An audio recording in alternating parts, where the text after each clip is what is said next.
Muchas gracias al Círculo de Arbitraje con el Estado por la invitación a este tan importante congreso anual para conversar, perdón, está un poco con la alergia, para conversar acerca de el futuro del arbitraje, ¿no?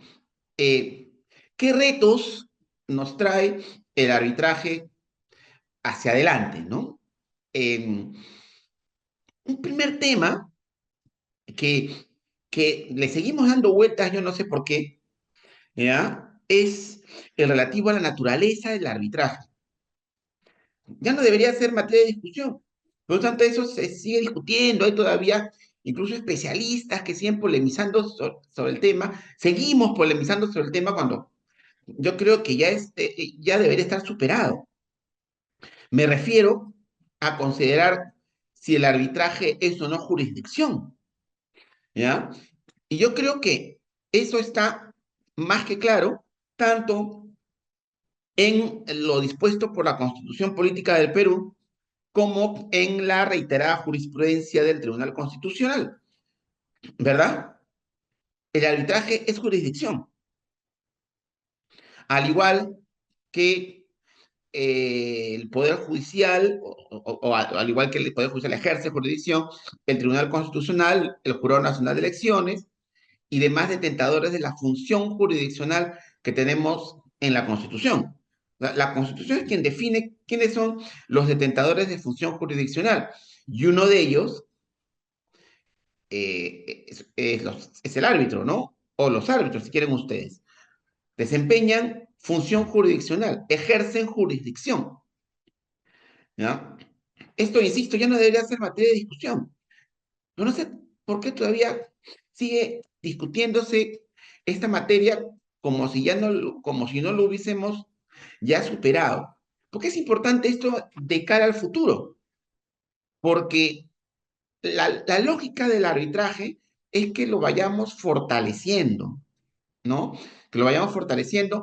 Y mi percepción más bien es que han ocurrido reformas legales y claro, claramente la gran reforma que es la promulgación y entrada en vigencia de la Ley General de Contrataciones Públicas y su reglamento, donde a mi entender todavía está faltando o siente incluso que se ha retrocedido en la búsqueda del fortalecimiento del arbitraje, de fortalecerlo como jurisdicción, ¿no? Y sobre todo, fortalecer el arbitraje como un mecanismo de resolución de conflictos de manera íntegra, ¿no? Porque otra cosa que sigo escuchando de vez en cuando, incluso dentro del propio Estado, es que el arbitraje es, perdón, se me apagó por un momento la cámara, es que el arbitraje es un medio alternativo de resolución de conflictos, ¿sí o no? ¿Sí o no que escuchamos cada cierto tiempo decir, el arbitraje es un MARC, el arbitraje es un MARC, ¿no? El arbitraje es un medio alternativo de resolución de conflictos. Pues no, eso es falso, eso es equivocado, por favor. El arbitraje no es un medio alternativo de resolución de conflictos, es un medio de resolución de conflictos. Porque uno dice, pues, alternativo, alternativo a qué, ¿no? La conciliación, la mediación son medios alternativos de resolución de conflictos. El arbitraje no, ¿no? El arbitraje es, nuevamente, es jurisdicción por sí mismo y porque lo dice la Constitución. ¿Por qué es importante esto? Porque tanto en materia de contratación administrativa como en todas las demás materias en donde se puede y se debe utilizar el arbitraje, este debe fortalecerse como jurisdicción, como mecanismo definitivo para resolver conflictos, ¿no? Este es un tema clave porque la normativa siempre nos señala que el laudo es cosa juzgada, ¿verdad? Pero la realidad concreta es que vemos en la práctica que tenemos una gran afluencia de recursos de anulación, ¿no? ¿Por qué ocurre esto? Pareciera ¿ya? Hay estudios que se están realizando sobre el tema, pareciera que tenemos más recursos de anulación y más anulaciones que antes, ¿no? Con cargo a seguir investigando sobre el tema, yo creo que ahí hay que hacer un análisis exhaustivo para determinar qué es lo que está pasando y por qué tenemos más anulaciones o más laudos anulados, ¿ya? Es importante hacer este análisis porque la naturaleza del arbitraje, en tanto jurisdicción, implica establecer mecanismos de fortalecimiento. Por ejemplo, ¿cuándo procede el recurso de anulación? Tener claro, tanto legal como jurisprudencialmente, cuándo procede el recurso de anulación. Por ejemplo, procede tal cuando el laudo ha sido emitido vulnerando la normativa en materia de contrataciones, ¿no? ¿Qué dice la jurisprudencia sobre el particular? ¿Qué dice la doctrina sobre el particular? Hagamos una evaluación, porque el concepto que está detrás de la anulación, tanto en la Ley General de Contrataciones Públicas como en el decreto legislativo 1071, nos deja pensando, ¿ya? En efectivamente cuál es el ámbito de acción o hasta dónde llega el recurso a anulación, ¿no? No puede convertirse en una segunda instancia. Y la preocupación que siempre hemos tenido, aquellos que hacemos arbitraje, es una preocupación legítima. Oye, pero ¿cómo hacemos para que el recurso de anulación no sea un, una segunda instancia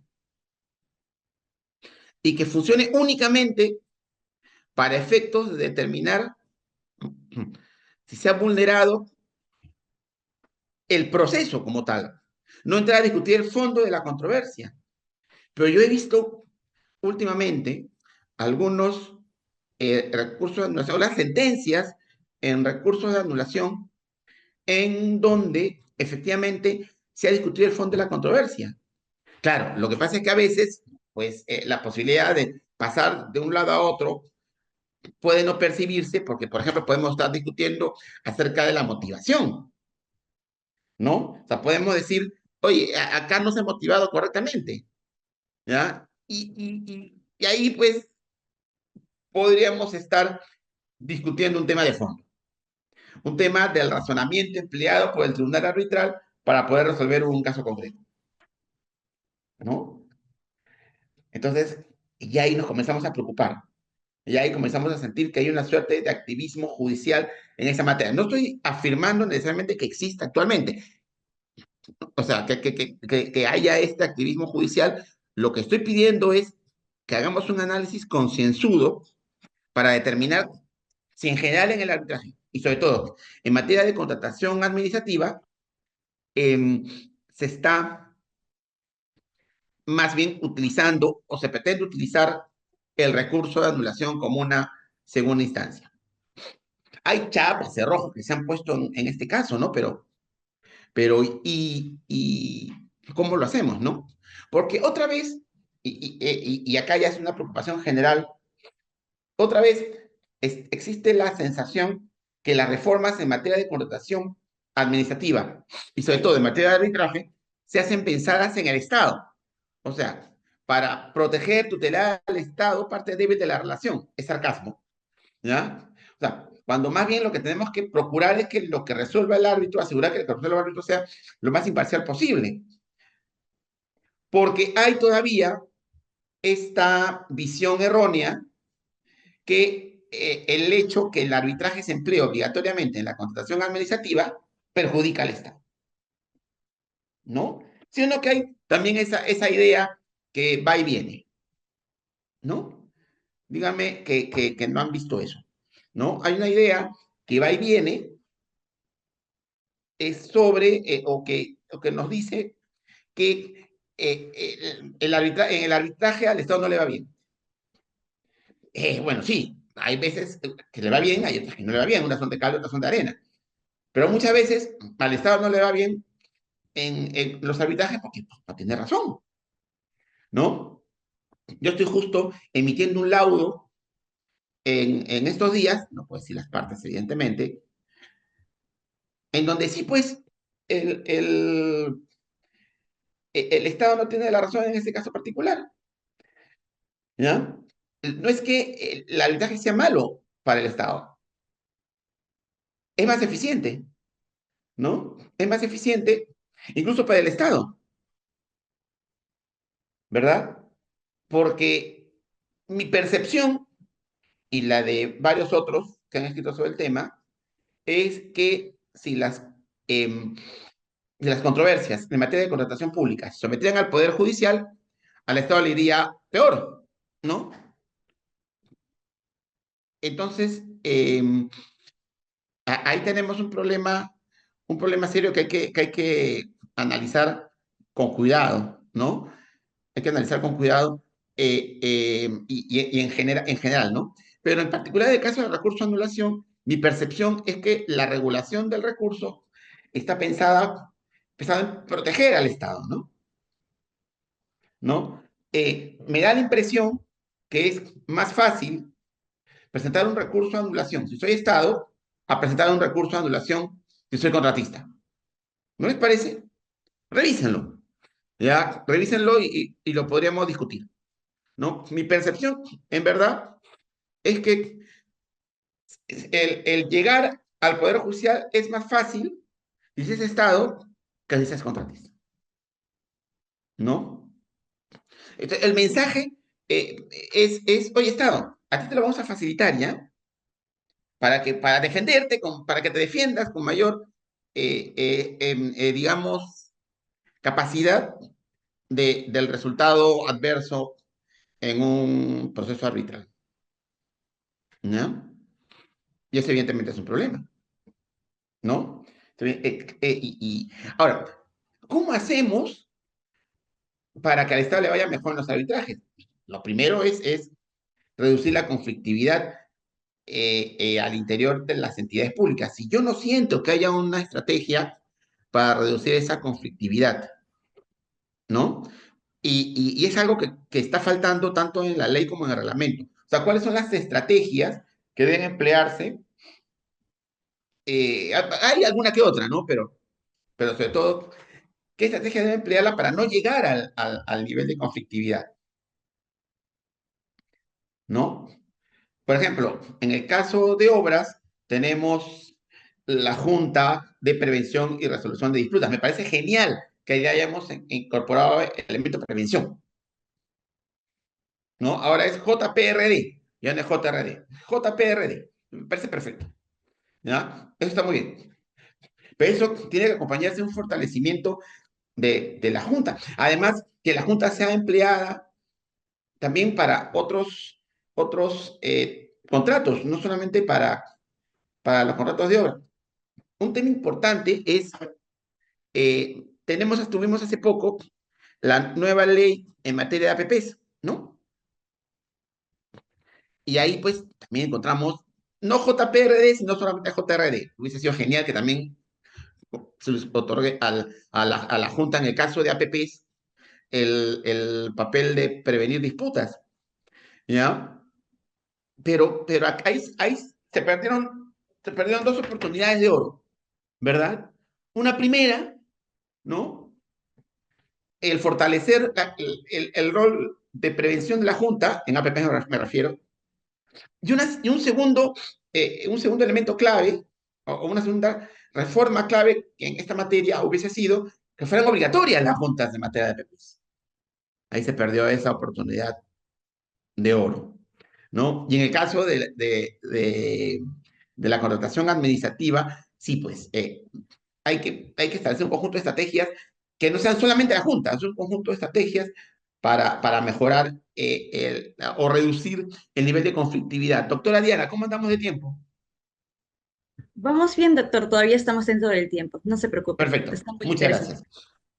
Entonces decía que ahí nos falta pues establecer estrategias o sea, los mejores procesos arbitrales son o el mejor arbitraje aunque suene paradójico, es el que menos emplea. Vale decir, mientras, si efectivamente los procesos arbitrales funcionan suficientemente bien, la jurisprudencia arbitral nos da alineamientos suficientemente eficientes, ya tenemos una predictibilidad en la materia, que usted mira, oye, pero el arbitraje no genera precedentes, no existe propiamente una jurisprudencia arbitral, porque cada cual resuelve por su lado. No es cierto. Hay líneas jurisprudenciales en el arbitraje, ¿ya? Entonces, y me generan cierta predictibilidad, no perfecta, pero sí debe generarse cierta predictibilidad. Y entonces eso me tiene que llevar a que la administración pública, ¿ya? Conociendo el posible resultado de un proceso arbitral, ya no se enfrasca en el conflicto, lo busca resolver a través de una conciliación, por ejemplo, ¿verdad? Entonces, ahí tenemos pues un interesante mecanismo para reducir la conflictividad a través del arbitraje. Ustedes me dirán, oye, pues es bien indirecto. No tanto, ¿no? Porque la autoridad administrativa va a decir, oye, pero sí, pues, en estos casos normalmente las entidades pierden. En este tipo de situaciones normalmente las entidades pierden. ¿Para qué complicarnos la vida? Mejor llegamos a un acuerdo con el contratista, ¿no? Pues claro, porque el contratista probablemente me está pidiendo A más B. De repente yo puedo llegar a un acuerdo con él para, pues, que ocurra A. Porque de repente hago mi prognosis y en el proceso arbitral, el tribunal arbitral va a ordenar A más B, o A más la mitad de B, o A más la tercera parte de B. En cualquier circunstancia, va a ser mejor llegar a un acuerdo con A, ¿sí o no? ¿Verdad? Entonces ahí es clave, ¿no?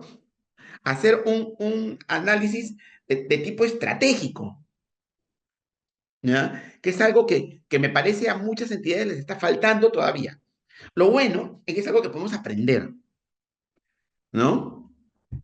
En gestión pública, en gestión en general, en materia de gestión, y esto está arraigándose cada vez más en la gestión pública, está el concepto de aprendizaje organizacional, en el concepto del cambio organizacional, ¿no? ¿Qué cosa es el aprendizaje organizacional? Ese conjunto de técnicas que permiten a la entidad incorporar conocimiento, tal como las personas aprenden, tal como las personas interiorizan conocimiento y además interiorizan las estrategias para poder procesar ese conocimiento para obtener mejores resultados, las organizaciones también. Cualquier organización, o sea, piensen en cualquier organización, desde un club de fútbol hasta un ministerio. Pero ¿qué pasa en particular en el aprendizaje organizacional de la administración pública? Que esto se enfoca, uno, en mis clientes, que serían cuáles son los administrados respecto de los cuales presto los servicios, y simultáneamente el interés general, ¿no? O sea, tutelo a los administrados, tutelo el interés general. Entonces, el aprendizaje organizacional me va a permitir mejorar ello. Ahora, ¿esto qué tiene que ver con el arbitraje? Mucho. Porque si los procesos arbitrales son cada vez más eficientes, si hay un nivel de eficiencia de los procesos arbitrales y un nivel de confianza, sobre todo en el arbitraje, las técnicas de aprendizaje organizacional van a permitirle, va a permitir a las entidades, ¿ya? Evitar en la medida de lo posible los conflictos. Claro, ustedes me dirán, oye, menos trabajo para los árbitros. Sí, pues, ¿no? Inevitablemente, ¿ya? Porque lo que vamos a tener acá es, o lo que necesitamos tener es una eficiente o mecanismos eficientes para resolver los conflictos, ¿ya? Y esto es clave porque así pues vamos a evitar tener tantas obras paralizadas, ¿no? Es la verdad, tantas horas paralizadas. Creo que ahora sí estoy en tiempo, ¿verdad, Diana? Sí, sí, bien, yo les agradezco mucho, podríamos hablar hasta mañana de esto, pero les agradezco mucho haberme soportado estos, creo que fueron como 20 minutos, y estoy a la espera de las preguntas que me quieran formular. Muchas gracias.